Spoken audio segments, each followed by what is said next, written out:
Hello everybody and welcome back to the Storm Poker Challenge at mybet.com. My name's Dylan, and in this third video, as promised, we'll be playing two simultaneous Storm cash game tables and putting into practice basically all the theory that we covered in the first two videos. Alright, we raise up this limp pot. And, you know, generally 4 times the big blind plus 1 per limper as a general rule is good to adhere to. He limped flats, and that's his entire stack size. Doubtful he has a queen. We just shoved, given his remaining stack size equal to the pot with our overs. And wow, he flopped actually the 73-1 trip queens. And we eat some pretty serious shit here. We were, again, pre-flop 70% ahead of the guy, completely dominated. He flopped a miracle, and yeah. That's poker, guys. 73-1 trips on the king-queen. Bummer. Alright, queensies, raise them up. And down here, guys, when you're playing ring games, you can, of course, you come in here, enter your total pot, the amount to call, your effective stacks, stuff like that, and use this in real-time play. It's also very useful. Here we get a check. We represent the king with our c-bet on the flop. And take it down uncontested. I'll just say a few things at tilt actually right now. Tilt's not necessarily that you just play mindlessly, right? That you, yeah, contrary to popular belief, it's not some big, here we're just going to overcall.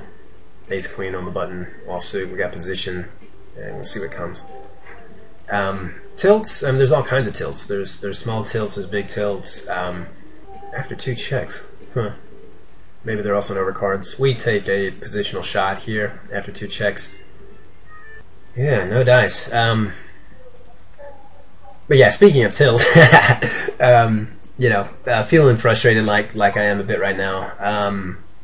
Stuff like this, not really feeling the vibe, not feeling the flow. Maybe you'll find a lot of guys on tilt. It's not a big off the chain kind of explosive kind of tilt, but more that they're just calling more. They're chasing draws when they don't have the odds. Stuff like that. Starting to play really wide ranges. Wanting to see a lot of flops. That kind of tilt also exists, right? Kind of the loosey-goosey tilt. There's also the tilt where you feel kind of invincible, and you end up, you know, maybe you're on a big card rush, and you end up pitching back a few hundred big blinds because you think you're going to be able to push guys around, you know, and that's not going to be the case forever. So again, we'll just limp one here with the suited max stretch, and just be aware of that. Be mindful of your senses and, you know, what you're feeling at any given card table, both online and live, and you'll be able to save yourself a lot of cash by doing so. Here we're going to just flop. Again, this is 73-1 against if we flop those trips. So now we're going to check versus 2 players and hope that one of these mid stackies give it a shot. And min bet by this guy. And raise. Okay. Now you can just re-raise this up directly because it is too suited, but I want this guy to. I wanted him to take a shot, and now I am going to push because these guys' stack sizes are smaller than the pot, and I don't want to see another spade here. And if somebody flopped, you know, 7s full of jacks, that would just be hella bad luck, but it could be the case. Who knows? He'll probably calm me down if he's got any ace here. So I think we've, you know, with that shove, we're going to knock guys off of flush draws, and we'll get called by any ace, maybe overpair, stuff like that. And we got no problem with also just taking it down with our jack 10 in that spot. So yeah, good result. Finally. And here again, baby pair, just raise it up under the gun. And again, yes, you know, limp call is also an option there. Whatever, yeah. Open fold. No, I wouldn't recommend that. But yeah, what to say. Either limp call, depending on the bet size, right? I wouldn't limp call a 4-bet without the odds for it. But yeah, limp call 2-bet, or just raise it up and then call the 3. Stuff like that you can definitely do. Here we're going to play this for pot control and see if the big stack guy, he checks behind us. Ace hits, and again, yeah, not feeling it. This is kind of a bluff and deuce line out of position.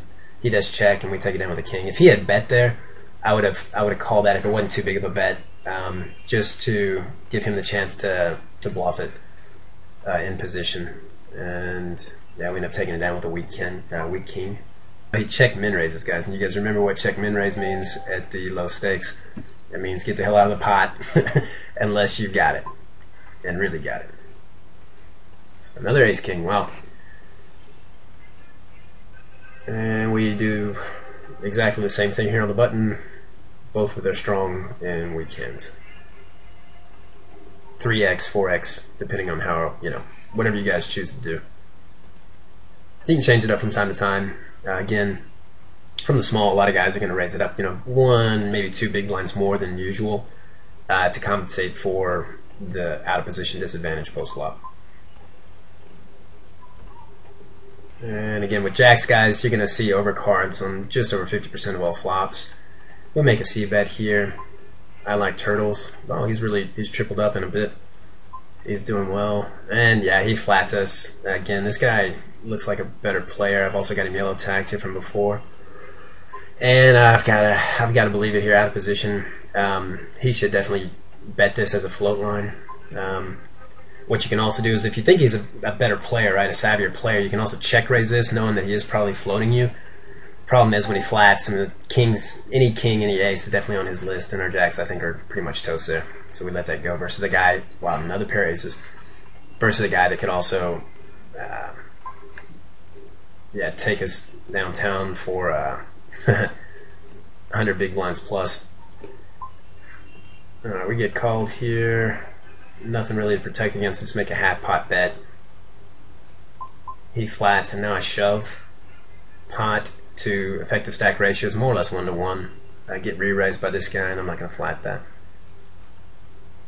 So we shove here, and he lets it go. And again, I'm not shoving my stack size. It may look a bit absurd to a lot of players there, especially relatively new recreational players. I was actually pushing his stack size, which was more or less 1 to 1 with the pot. Here we flop absolutely nothing. Yeah, if this were two suited, I would definitely opt for the float line. My spidey senses are saying get out of there, so I'm not going to float. Basically, it would be a call and then betting the turn as a float move. But yeah, again, without stats, it's damn tough.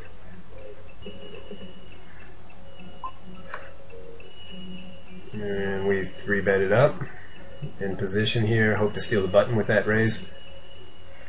And if this guy mid-stack shoves, one of these mid-stack you shove here, we definitely call everything with ace-king. Given the dead money, the fact that he could be pushing also weaker aces, you're also flipping versus all under pairs. Yeah. Inside straight draw can't be the 4 of spades, but we take a shot to see if we can buy it. Get flatted now. Again, this is a cool one. So every 4 and every 7, right? So we got a double barrel gut shot here. Very cool, and a lot of people don't see that coming. And we're going to go ahead and double up here on the turn as a continuation of our flop aggression and take it down as a semi-bluff. JJ Dynamite. Raise that up. And that's also steal, guys. Again, steal doesn't mean with a weak hand, it just means a positional raise when it's folded to you and you're in the cutoff or later. And same idea here. Another steal raise here with a 97 suited. We get 3-bet. This guy goes all in, and I'm just going to flat this here one time. You can come over the top, but again, it's a fellow big stacker, and I just want to see what flops. So we flopped the top set, which is just an absolute monster, and there's nothing to protect against. I'm hoping he's on queens or better here, and I just flat. He's out of position, so hopefully he'll haul off again here as a double barrel. He does, and now we can put him all in here on the 2-suited board and say hallelujah. And he should probably show us, yeah, just like we thought. And again, when I flat the 3-bet there with the jacks, I'm basically looking at my jacks as that call actually is a set mining call. If I don't see, if I flop an overpaired jacks, it's super, super dangerous, because if he's on queens or better, we're toast. If he's on the ace, king, or queen, it's unlikely that he's going to give us multiple streets of action. Another ace king. Wow. And sometimes you can also just flat that, guys, especially versus under the gun raisers. But we opt for raising so that we have both what position and initiative. Right, he checks. Let's peel one off. Opt for the delayed c-bet here in position. Make sure he's not trying to suck us in. After 2 checks, guys, especially at the low stakes, you can pretty much count that as a done deal. Double check at the low stakes normally means exactly that, weak. And yeah, I haven't seen much variation from that principle playing here at the storm tables. Interim status report in cash, right at 13 bucks. And yeah, playing on here. Another good thing is too, guys, when you're playing the storm tables, you're gonna have a lot more fold equity when your stack is more than the maximum table buy-in. People are gonna respect that a lot more. They're gonna see that you're winning. There is something to that. The respect you're gonna get when you're deeper stacked is much greater than when you're smaller or just at 100 big blinds, right? They all know that when you're above 20 bucks, you bought in for the maximum more than likely, and you've gone beyond that. So you're winning at this point. You had a little momentum on your side, and again, yeah, there seems to be more respect in general when you've got the deeper stacks. People are going to respect your bets more. They're going to be more afraid of you. Here we just flat. He auto checks. So he had the check fold button clicked. We bet that. Hope he didn't have it too. And he lets it go. You see, when you see those really snap checks, that's exactly when they click this check or fold button. More than likely. And then you just pretty much bet any 2 on the flop, and you'll take that down quite a lot. And again, guys, I mean, I'll show you down here. My steals calculator is also, I like it. It's my baby here.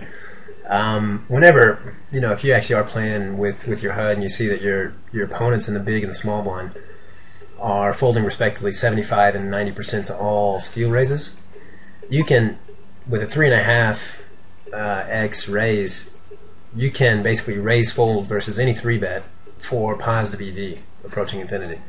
But then you definitely have to be able to fold. Yeah, so this is also included here. But yeah, unfortunately, again, we're playing statistically blind. It's good fun, but we don't have our stats with us. I'm making a lot of moves, hopefully, that are educational for you guys, stuff that maybe you don't know. I think, especially information that we shared with you in the initial videos, the theoretical videos, will definitely be useful for, broadening your understanding of the game, and especially showing you how you can get creative with different board textures, different flops, draws, stuff like that. Flop another set here.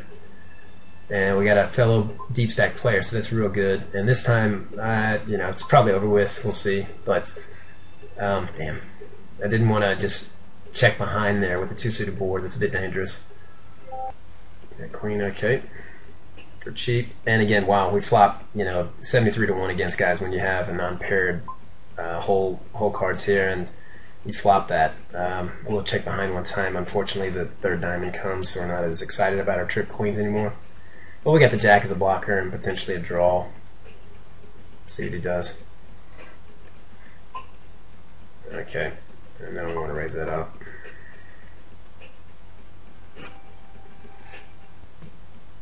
So we raise one here, small stacker. If he checks, we're going to make a smaller bet because we'll have the same fold equity probably with like 50 cents bet that we would with the full 3 or a push. A bit less, but you don't have to bet very big. Versus these kind of guys after they check. Save your cash, I mean, if he check raises us here, then, if we gonna put out a buck, then it's an extra 2 big blinds that we're gonna lose. And we'll probably have a similar result, like I said, betting a bit smaller against fishier, kind of small stack players. Alright, and we're approaching the 1 hour mark here, and actually we're a bit beyond that now. So what we'll try and do is, look for maybe a couple more hands to end the session, and then check out, maybe show you guys a brief overview of the stats there in Hold'em Manager that you guys can definitely look at if you do have that program. Here we got the nut flush draw, and we semi-bluff into that, pick up the ace, which is a good thing. And these guys have, yeah, mid stacks here and deep stack. So I'm going to go ahead and bet that again, trying to crease a pot and hope for the club. That's unfortunate. It's doubtful that our 10 is going to be good here. Oh, he checks. Thank you so much. And I'm just going to check behind. We do have showdown value. And let's see what he had. Didn't show. 1 second. If you don't see that, guys, in the Storm tables, by the way, click this little button right here, the replay button, and let me just sit out. Yeah, that's what this looks like. And then, you know, even if he doesn't show down, then whenever there is a showdown, he's forced to show his hand. So when you click that button, you can basically bring that replayer up, and then we see that he was playing basically the Queen 9 offsuit, didn't even have a club, all the way to the river. And yeah, LG Sam, yeah, keep that in mind. So that looks like a very lucrative player for us. So we get a big stacker here that then calls, and we're calling here, and with our call we close the betting. That's important, guys. If this guy could still shove after the fact, it's a bit more marginal call. But with that call, then I'm calling for set value, I'm closing the betting, I'm insured to see the flop, no set, no bet, and I check out. But we definitely had the 8 times that we need to make that call for set mining. Alright, the ladies.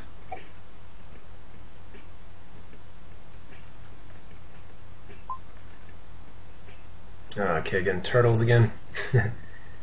And we just 3-bet it. Re-steal from the small.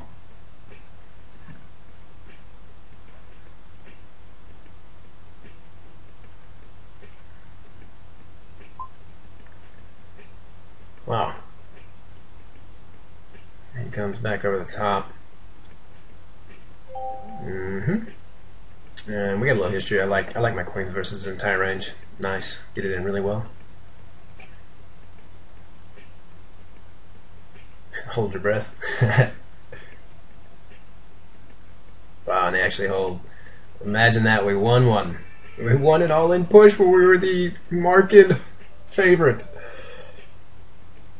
Always nice. Always nice. So on the up and up yet again. So we pick up our flush draw to boot here, plus the inside straight draw, and we definitely, I'm just going to pop that. And some guys would even shove given his stack size, but yeah, we take that down uncontested.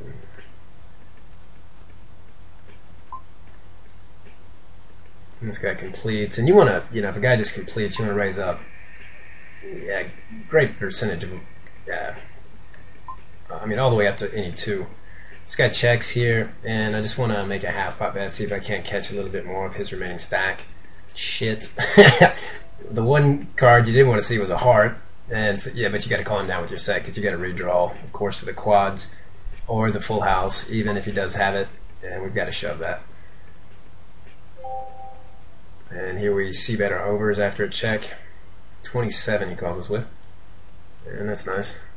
Take that down.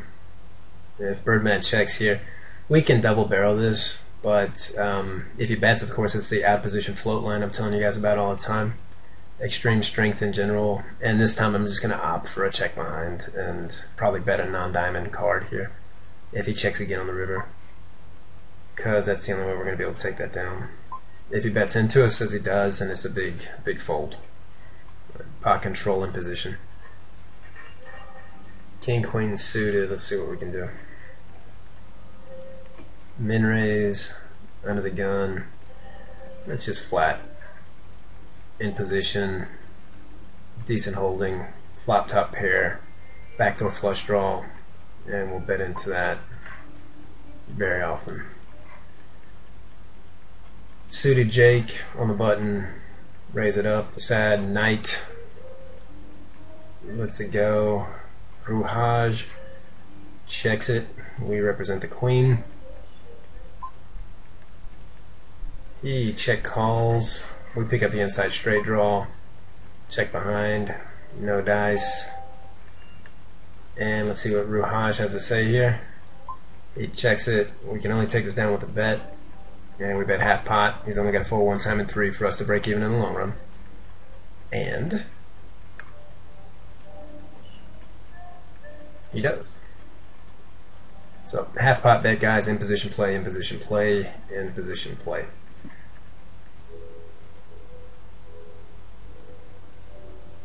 So this is another good one, guys. You see the 10 here, right? So it's every 7 and every jack. This is a double-barreled gut shot. A lot of guys don't see that, right?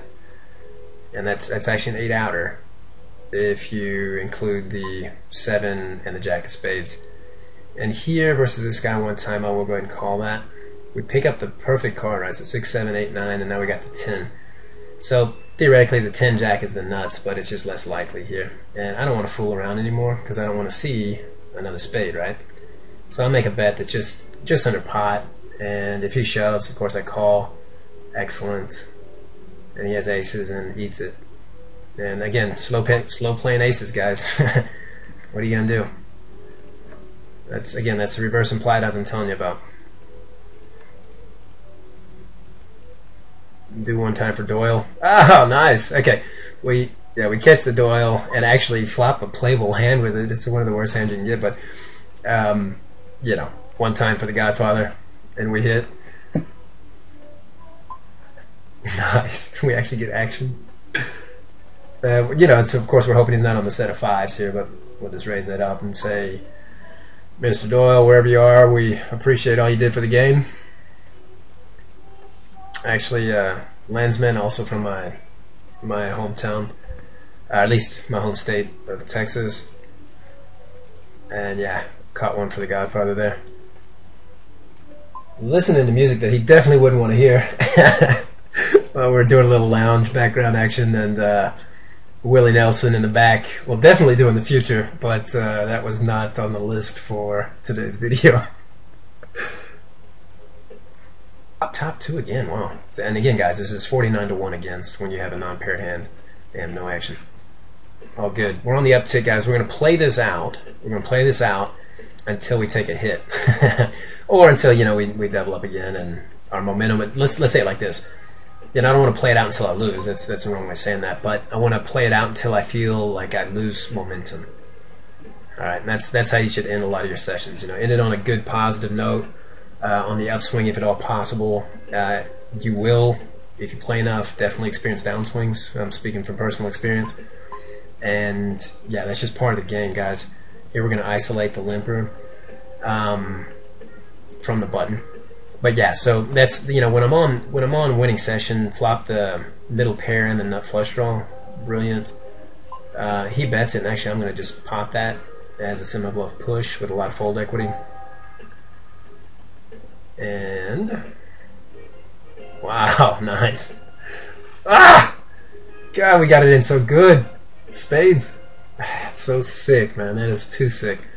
We got that in brilliantly because we were blocking his ace, and we had the flush draw, so even the king of spades wouldn't help him. Ah, it's so sick. So, for example, loss of momentum, that would be one. You know, bad beats after the flop comes. And now, so if I take another hit, for example, that's going to be the end of this session. We've had, I think, a lot of really good educational hands, a lot to talk about. Certain parts have been a little bit dry. Those we'll try and cut out. Yeah, just waiting for a wave. Not a lot of action there. Yeah, we'll see what we can do time-wise. Raise those kings, guys. Don't just limp that. We saw that a couple times already in this very session. So, yeah, momentum's still with us. Can still feel it. But if we take another bad beater or so, we're out. And then I'll show you guys basically how the session ran for these now right at 2 hours of play.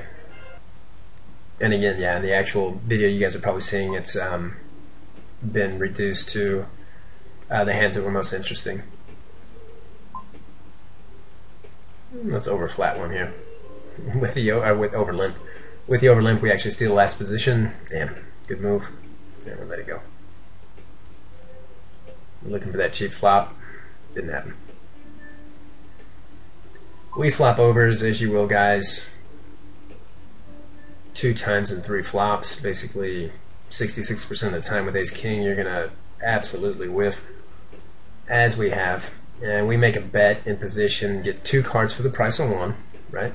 Check behind, pick up a king, beauty. 54, 67, everything has missed unless he's on a set. So we want to make a value bet here of just over half pot.